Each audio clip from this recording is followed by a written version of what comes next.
పాపంలో పట్టుబడిన ఒక స్త్రీని యేసు దగ్గరకు తీసుకొచ్చారు. ధర్మశాస్త్రం ప్రకారం ఆమెను రాళ్లతో కొట్టి చంపాలని వాదించారు. వాళ్ల చేతుల్లో రాళ్లున్నాయి, కళ్లలో ద్వేషముంది. భయంతో వణికిపోతున్న ఆ స్త్రీకి ఇక మరణమే శరణ్యం అనిపించింది.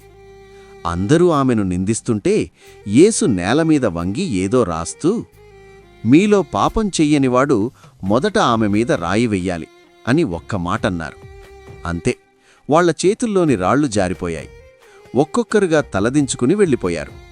యేసు ఆ స్త్రీతో ఎంతో దయగా, నేను కూడా నిన్ను శిక్షించను, వెళ్ళు, ఇక పాపం చెయ్యకు అని క్షమించి కొత్త జీవితాన్ని ఇచ్చారు.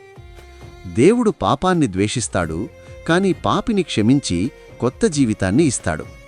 ఇతరుల మీద మాటలనే రాళ్లు విసిరే ముందు మనలో పాపముందేమో చూసుకోవాలని యేసు నేర్పిస్తున్నారు.